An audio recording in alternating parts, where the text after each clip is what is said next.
Ladies and gentlemen, welcome back to another edition of Fusion of Honor, where we talk about, well, just about everything that happens in a Ring of Honor ring and MLW.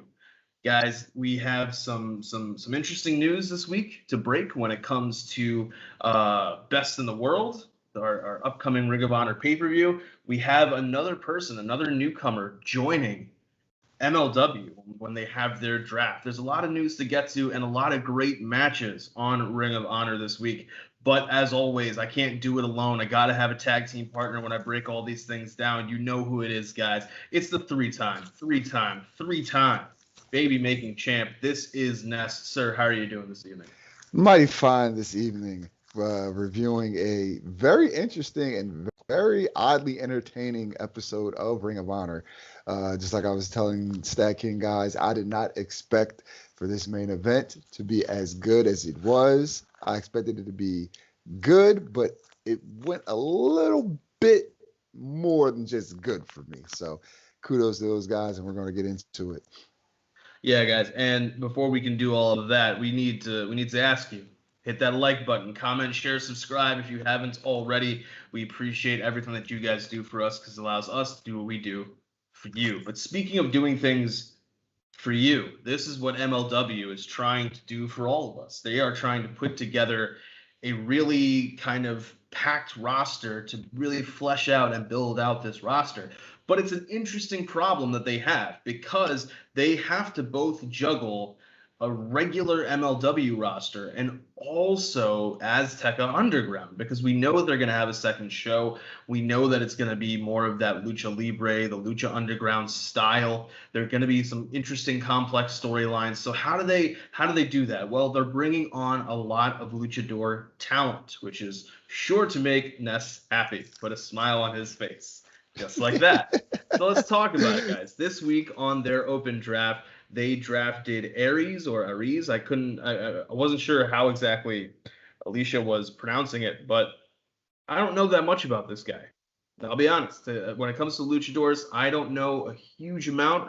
Ness is by far more knowledgeable than me, but Aries seems as though he's going to be somebody who can step in and be a guy for them, and it's going to help them to build out this roster. Just having somebody who has a kind of presence about him, and that's weird to say when it's just a guy in a mask, so to speak. But these guys have presences about them. That's how it's done.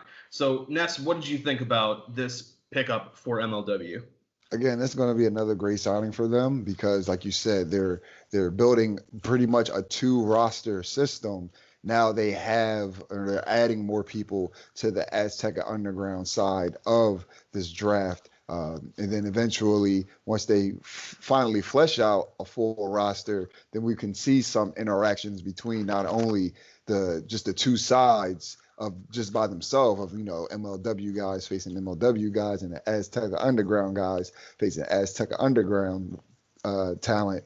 Once they start doing the quote unquote cross promotion type of thing, that's going to be some great storylines as well. Yeah, I'm looking forward to seeing that. I don't know how long. I don't know if they're going to be doing a draft every week until July because that's I mean it's like mid-July is when that show is.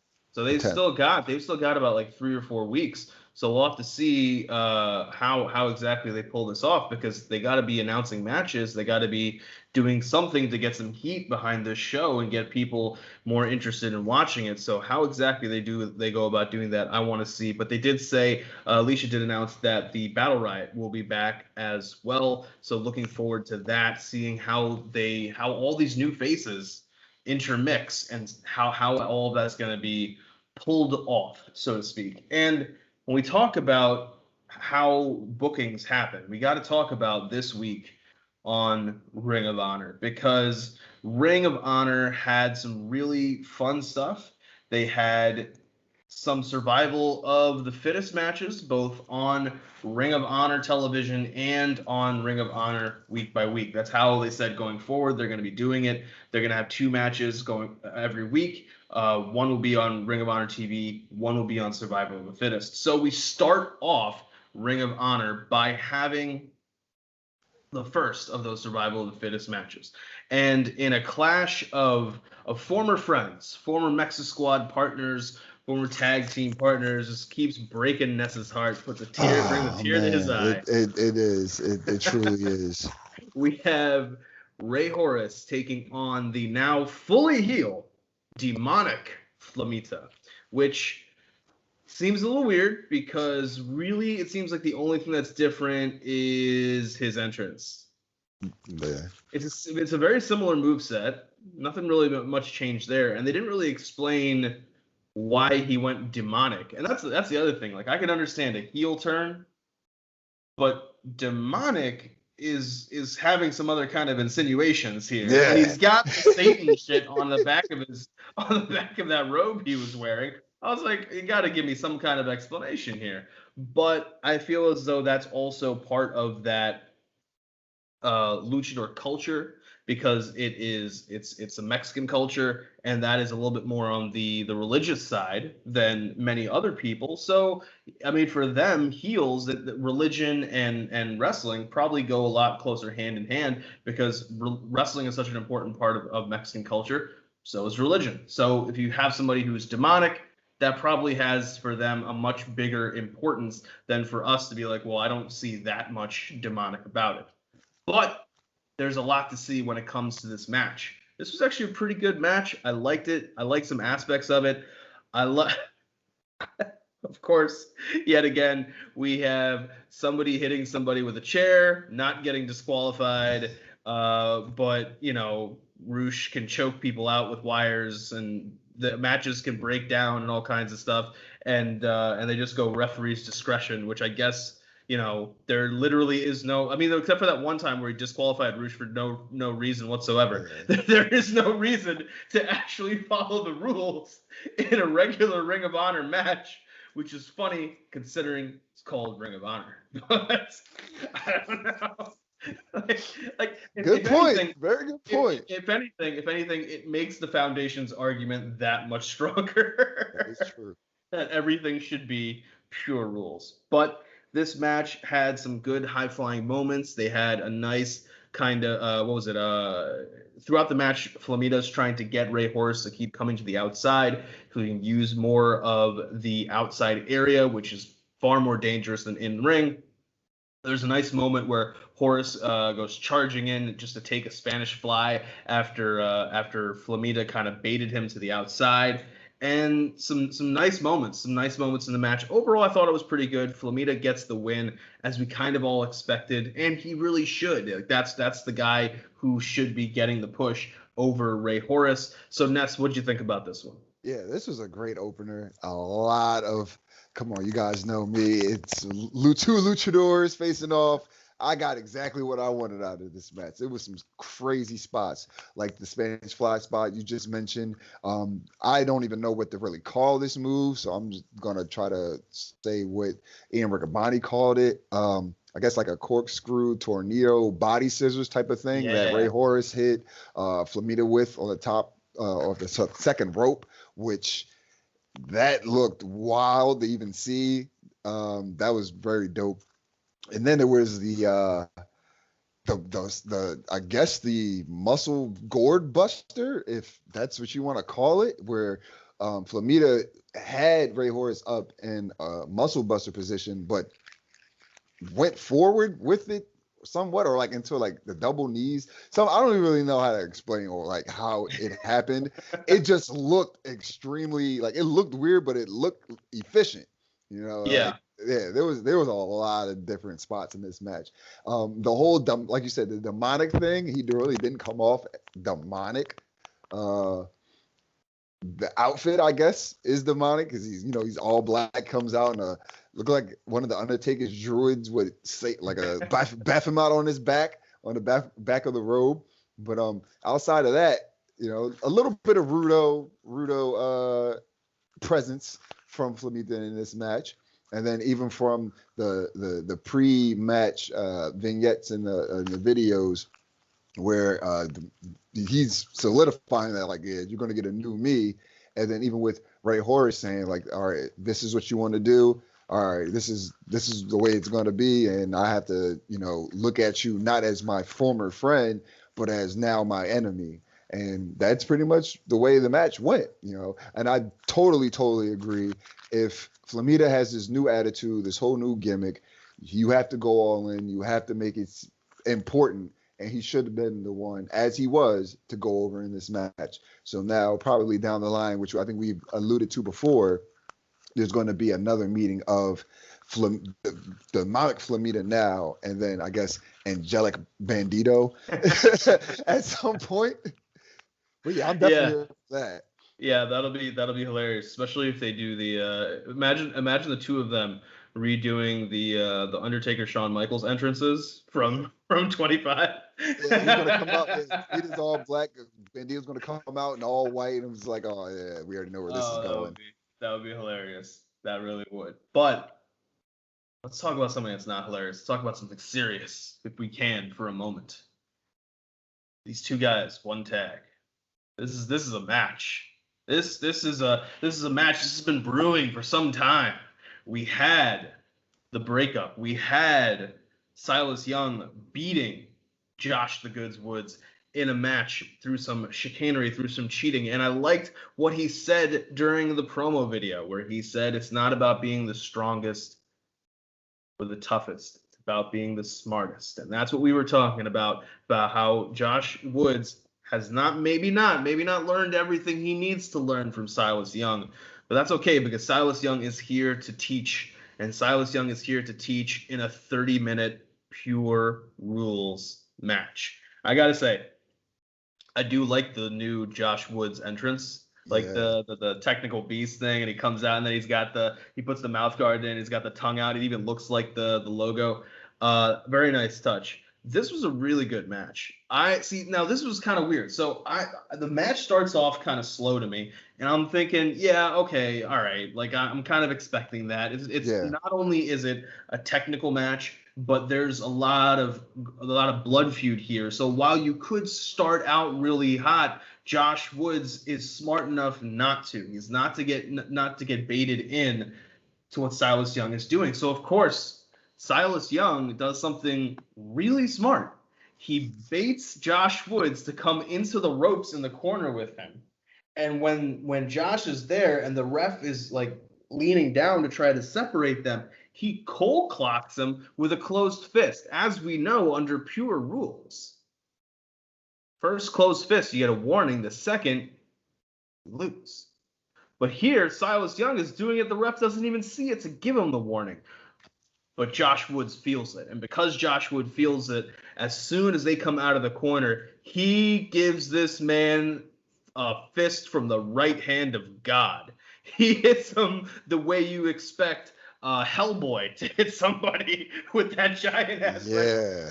He just straight, like, if that had been a shoot hit, I would have been like, all right, I believe it. Not in the sense of Josh Woods and Silas Young actually hate each other, but like Silas was like, you can hit me for real, like it's fine, like just go for it. We want the realism.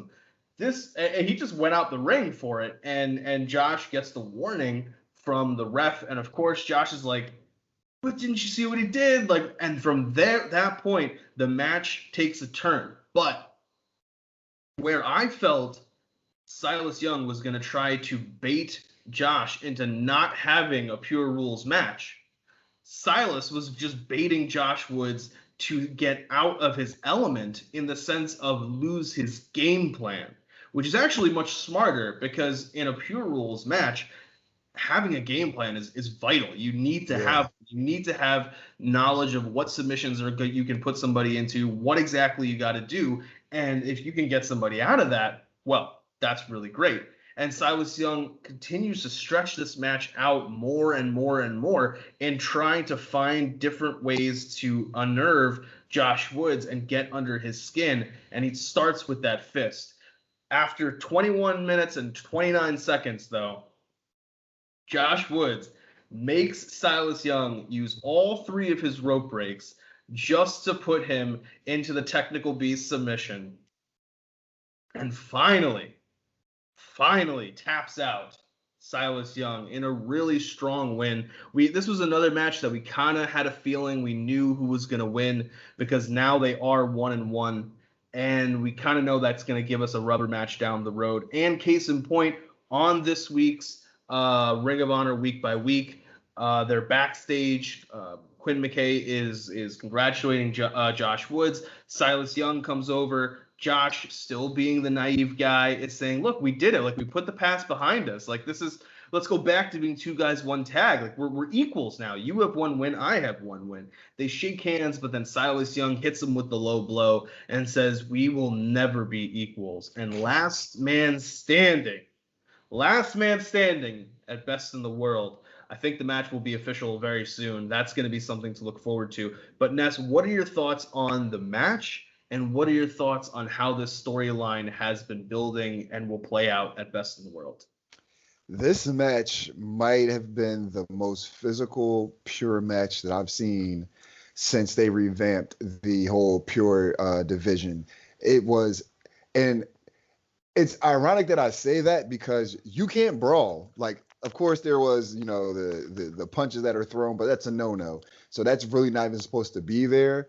But the actual just back and forth wrestling moves that were just put into in this match with Josh using his power on Silas, then Silas doing the same thing back. And I actually have to give Silas, and I don't not understand, but I don't want to say this like and had this come out the wrong way, but I was surprised at how good of a technical wrestler Silas can be in this element.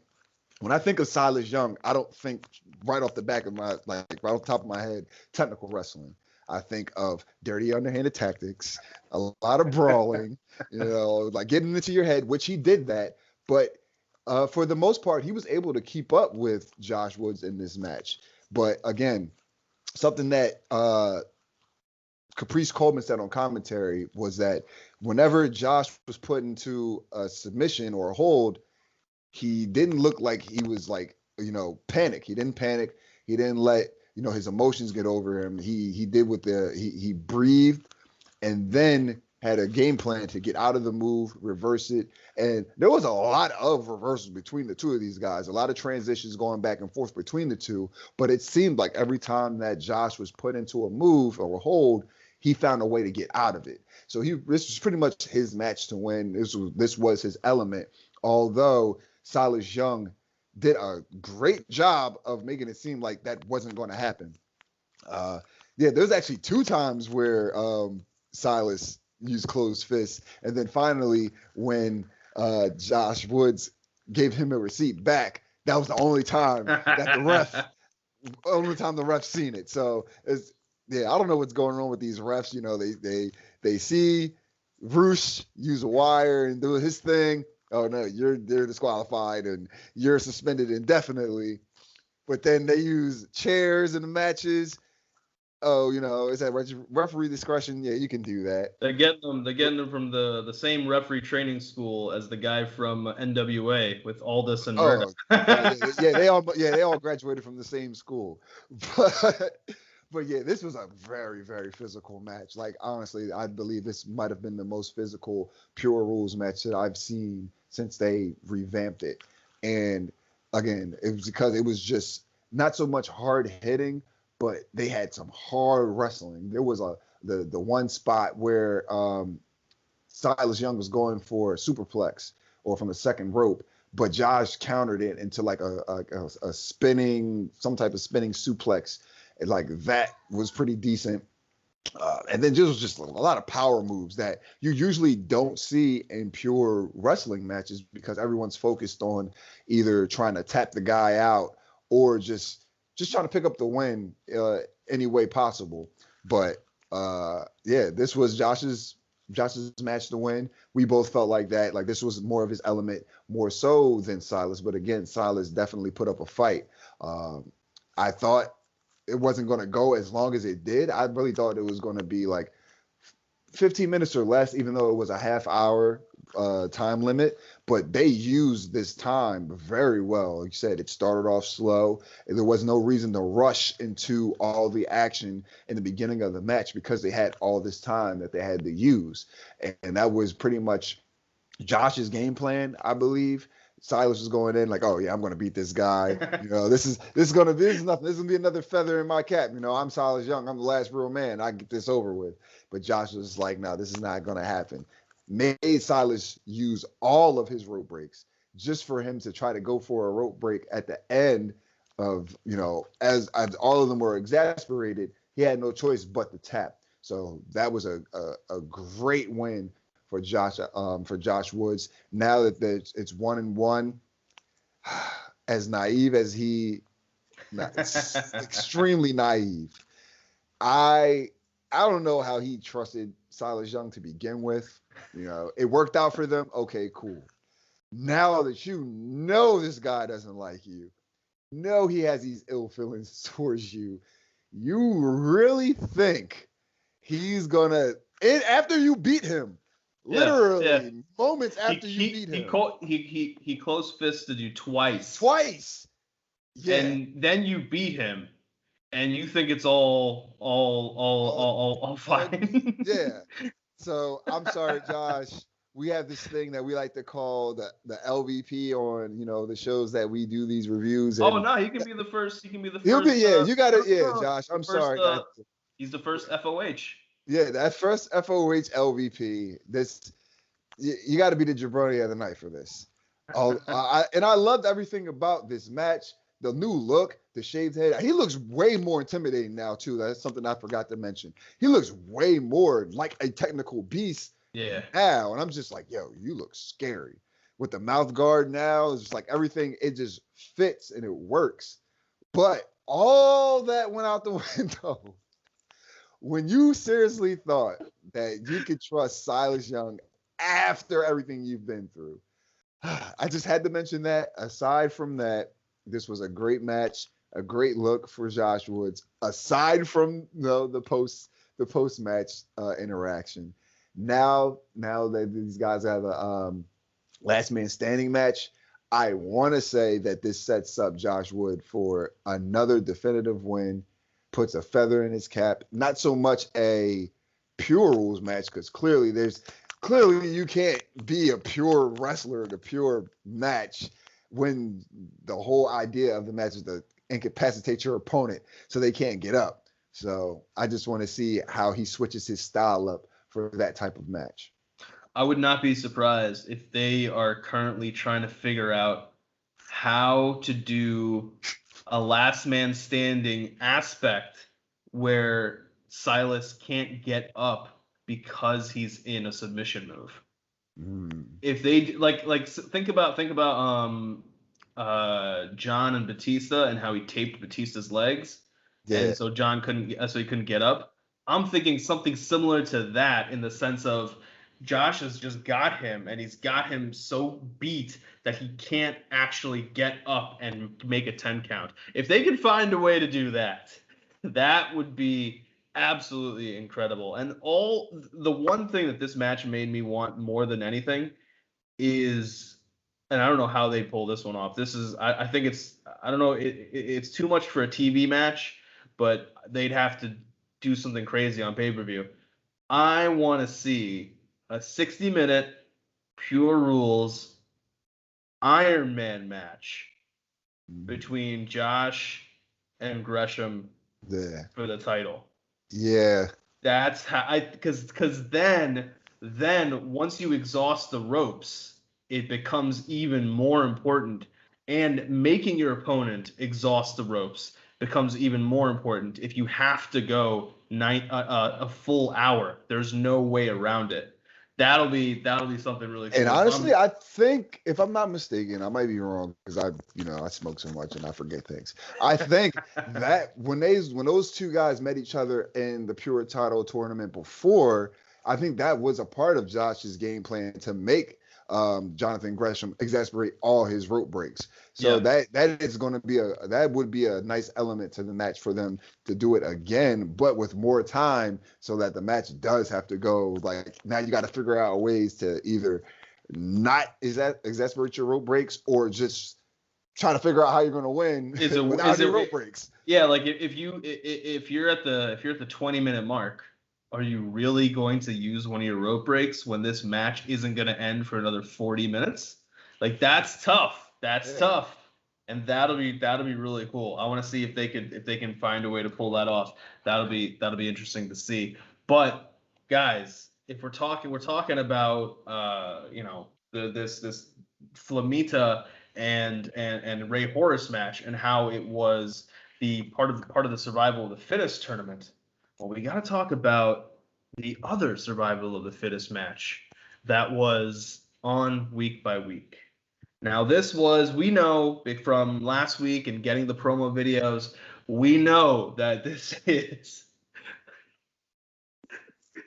Listen, if Josh Woods has to get the F out of here, getting the first FOH, for this guy is almost the MVP of Fusion of Honor every time he's on our TV, and that is none other than Brian Johnson. Brian Johnson, the Mecca versus everybody, equal opportunity asshole. For what more can you say? This man taking on Sledge. This was 11 minutes and 5 seconds. This was actually kind of a good match, just because of how well Sledge was able to put the mitts on Brian Johnson. Brian Johnson finds a way to win with a roll-up.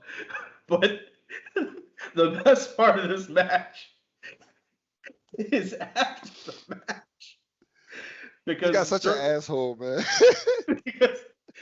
because during the promo videos, Brian's talking about how it's really admirable that Sledge has battled addiction. He is somebody who is a role model. He has had all these problems. He is able to overcome them. He was able to, he was able to beat them. So Brian Johnson, after the match, looks over at Caprice and Riccaboni, because suddenly PJ Black comes out of nowhere trying to get like a handshake, and Mecca's like, "Who the hell are you?" But he looks over at Caprice Coleman and Riccaboni and just screams out, he can beat addiction, but he can't beat the Mecca. You gotta love it. You gotta love it. That might be the funniest thing I've heard all week. Oh my god. It really might be.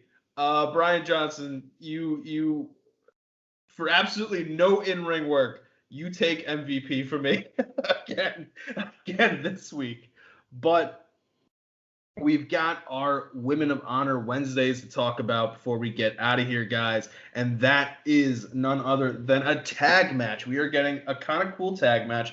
We're seeing some fun faces. I think everybody in this is part. Oh, wait, no. We don't know about Sumi Sakai. But I think everybody else. Which is the weirdest part of this. Everybody else has got a ticket to gold for the Women of Honor tournament. But this is Miranda Alizé teaming up with Sumi Sakai up against Maserati and Trish Adora.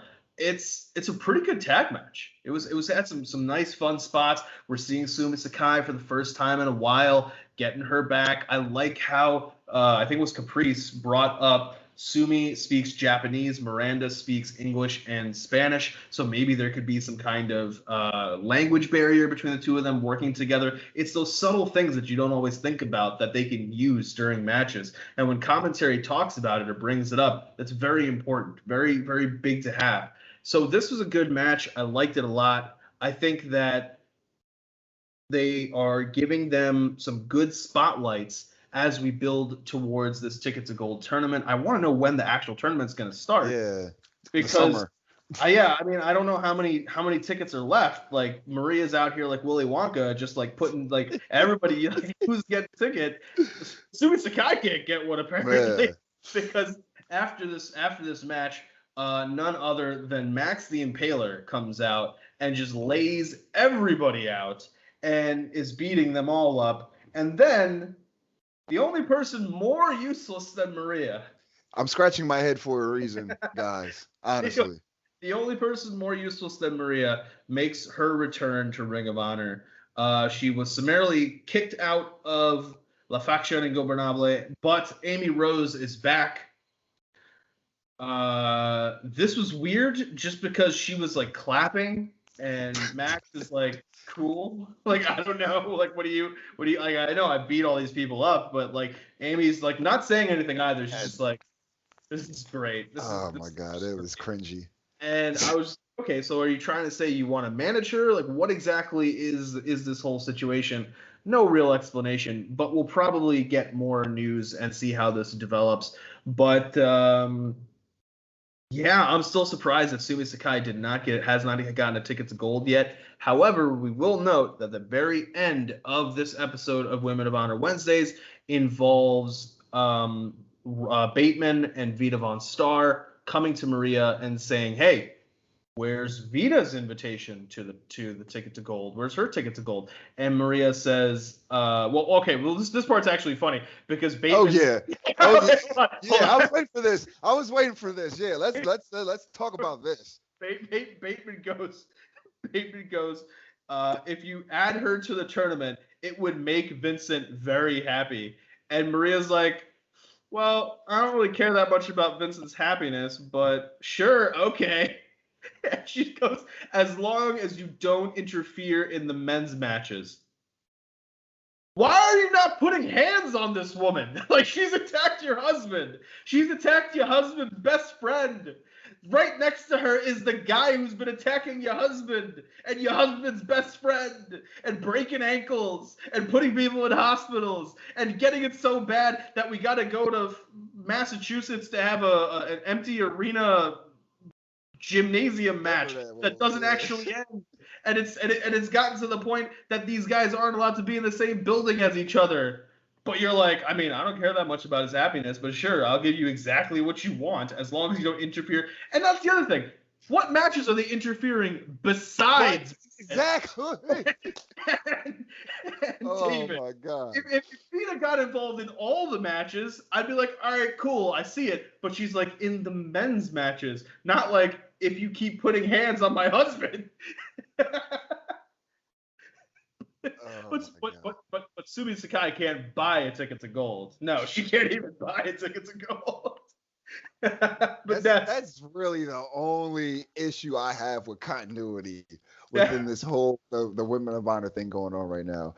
I'm going to start there. I'm sorry, I want to talk about the match, but I have to start there because when that happened, our conversations was the first thing that came to mind. I'm like, okay, so you're giving the people that pretty much fucked your husband up exactly what they want. You are acknowledging, you're low-key acknowledging the things that she's been doing. We finally get her to acknowledge what's been going on, which she hasn't been doing that over the course of, I don't know how long this feud's been going on, and Mike Bennett's been back. So she finally acknowledged it somewhat, says, if you interfere in the men's matches, you're out. The only men's matches that she has interfered with were the ones that involved the OGK. So you haven't said or done anything about it so far. And then you pretty much go on to reward her and reward the righteous, pretty much, because that's who she's associated with, after everything that's happened. With that being said, I know we've given you a lot of flack. And today's not going to be any different because that doesn't make any fucking sense. But it is what it is. They need people or they need ladies for this Women of Honor title tournament, which again is ironic because Sumi Sakai, being a former women's champion, has not been invited back to trying to get the title. I don't know if they're looking for newer talent, if they don't want to, have a former champion in it, which doesn't make any sense because having a former champion in the tournament just solidifies it as prestige to your title. And they've got Angelina Love, who is a former champion. Exactly. Out of all people, I would definitely take Sumi Sakai over Angelina Love. But, yeah, I had to talk about that first because once I seen Bateman and Vita Von Starr come on screen to talk to Maria, and the way that this conversation goes, and the fact that they pretty much get rewarded at the end of it, I said, "Oh no, this is not how this fucking works." The only other thing I'm trying to figure out from that segment is why was Bateman holding his neck? Like he looked like he was just in a match. Yeah, I was looking for that as well. like, cause they preview of whatever's going to happen, the matches that were going to happen the following week. I guess they like film stuff out of order, Yeah, which yeah. this is pretty much probably what happened. So I'll be looking out for that the following week, or whatever they preview for the following week or next week's episode. But yeah, now I'm going to get into the match. I just felt as though I had to talk about that because that thoroughly irked me. I'm not even going to lie. But the tag match was very good. I like the pairing of Sumi Sakai and Miranda Alizé because they did play up on the fact that there might be some language barriers, but they didn't seem like there was any when the match was going on. I also like the pairing of Trisha Adore and Maserati because they just have like the height and length to them. They're both long athletes and they just use their length and their power in this match. Come down to the finish, another win for Miranda Alizé, who I guess they're very high on because she has already beaten Trisha Adore, and now she has a submission victory over Maserati.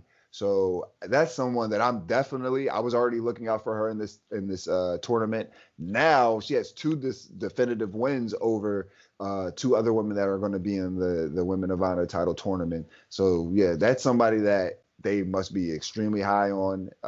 And she's good in the ring. Like, they're very good. There was a lot of back and forth action between the two teams, but ultimately she has the better of not only Trisha Adore, but now Maserati.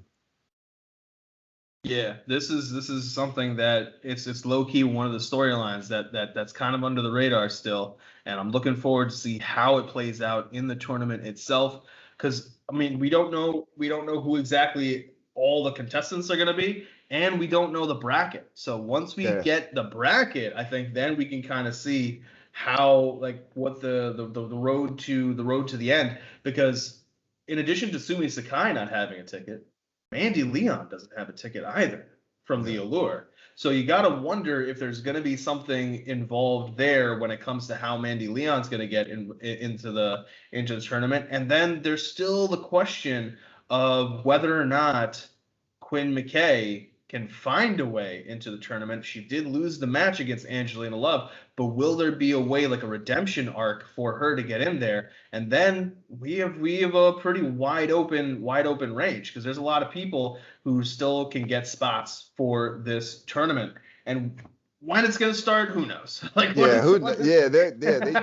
literally just keep saying, "Oh, the summer." I guess they're like waiting for June 22nd and on for it to be officially be summer. But yeah. Oh, one thing I forgot, the Max Impaler thing, that was all right. I'll give her that. Just the Max part.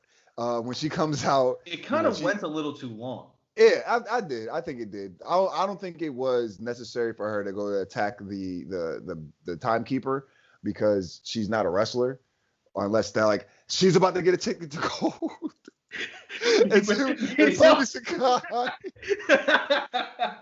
If she gets a ticket to gold before Sumi Sakai, I will not blame Sumi Sakai for wanting to jump ship and like go somewhere else. He's like, all right, fuck these guys, because if you're giving it to the timekeeper now, and if first person announced for the NWA All Women's Pay-Per-View.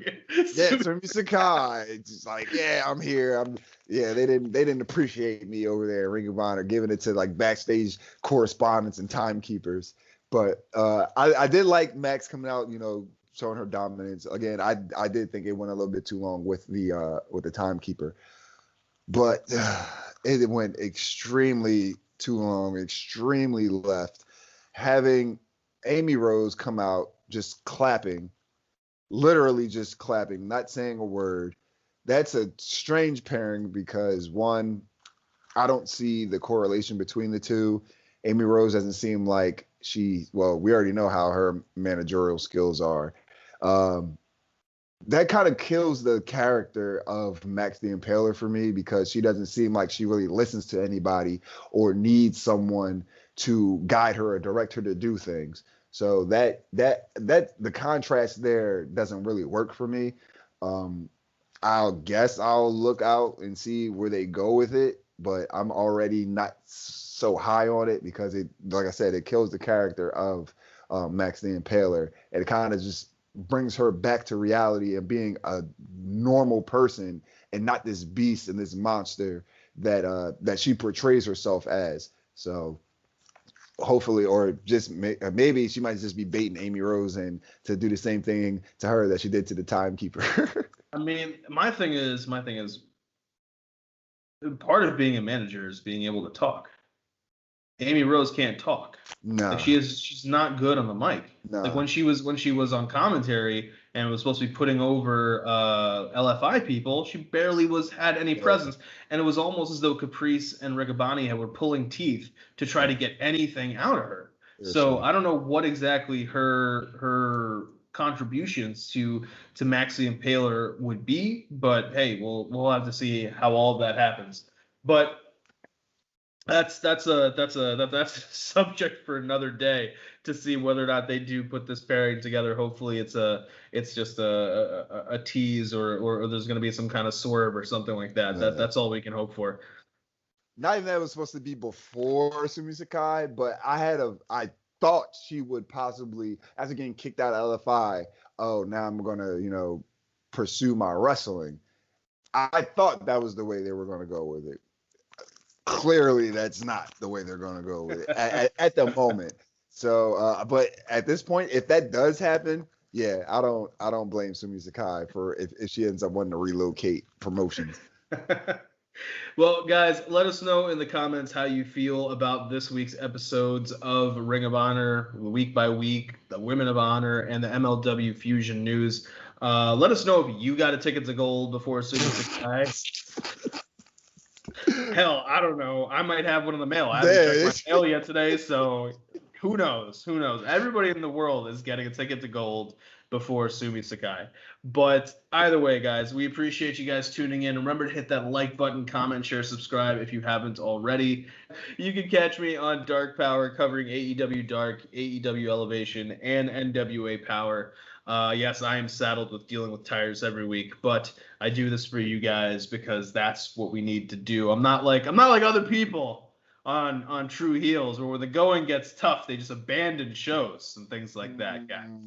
No, I'm just playing. I love you guys. I love you, Romeo and Jake. We're dedicated here. I got Jaquan. I was able to get Jaquan back to covering Raw because I found a way to make Romeo have to do it. So hey, it worked out. Now that he's not by himself, then it is easier. But yeah, guys, check that out. This week they did have Top Guy JJ on there. He had some fun rants. So guys, that's what we're doing, guys. We have content for you guys. We are here to talk everything when it comes to wrestling. And if there's a round table, Ness is going to be on it. So guys, until next time, for myself, the StatKing, for Ness, the three-time baby making champ. Take it easy. Take care of yourselves. Take care of each other. Peace.